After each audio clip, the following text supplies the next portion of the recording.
Here's the story of how I went from being a college student to having platinum and gold records on my wall.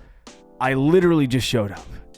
But it's much more in depth than that because I know saying that is not helpful. So let's get into the dirty details of literally how I got these projects. People ask this all the time. People like to gatekeep and say, just work hard, man. But I'm going to tell you how I did it. Let's dive in. It all started when I was an aspiring music producer and engineer. I was in a Facebook group while I was in college called Make Pop Music.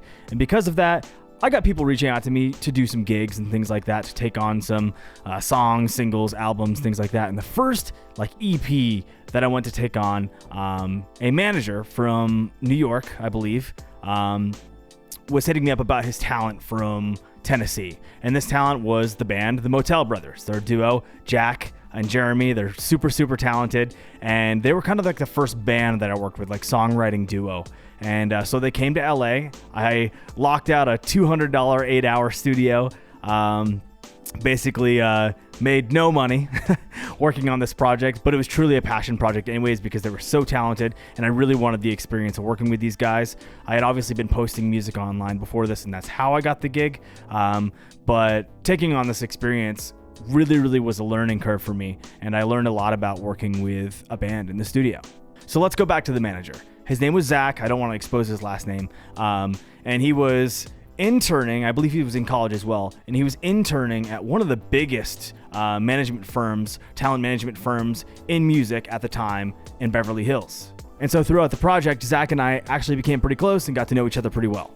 And now let's fast forward to post Motel Brothers. We did the records. They came out awesome, some of which have millions of views, one of which has like over 2 million views or something like that.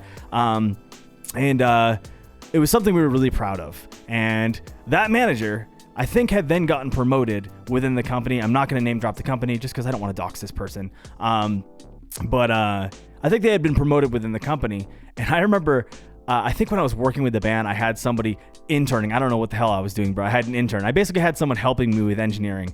And Zach asked me, hey, would your intern or your assistant be interested in doing, a recording gig on the side with a big artist? And in my head, I was like, no, that's me. I will do this. And I went into the management company in Beverly Hills, had a really bougie interview. They really liked me. And I went to a studio session and it was with Labyrinth. And obviously this is where things in my career really opened up. The first session was like our test session, our vibe check session. I was showing him metal music. I was playing bass. He was playing guitar. It was a really, really fun time. And I guess I passed the vibe check because from then on out, I was engineering with Labyrinth for the year after that. And because I was basically exclusively Labyrinth's engineer, I got to work with all the people that he was working with at the time. I think about 2 weeks into working with Labyrinth, I was already going to the major studios in LA, one of which the sessions was with Sia, and it was like the most nerve-wracking experience of my life because I had no idea what I was going in there for. And without saying too much, she's an incredible person, super talented. I was so blown away that I got to work in a session like that. And though most of the stuff that I did was kind of after the fact, it was kind of the post engineering stuff, I was really, really grateful for that opportunity. And then there's a whole laundry list after that of artists that I worked with because of Labyrinth, some of which I can't really talk about, but I'm really, really grateful that this happened.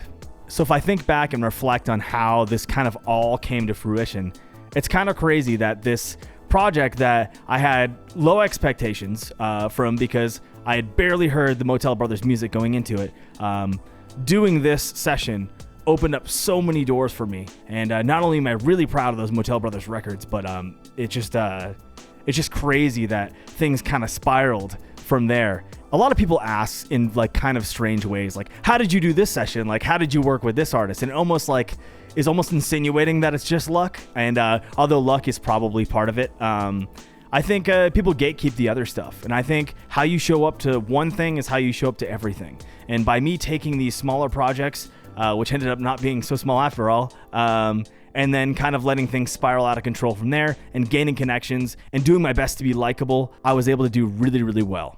So that's really it. Just get out there, do some sessions, meet people, be likable, be persistent, and be good at what you do. Thanks for watching.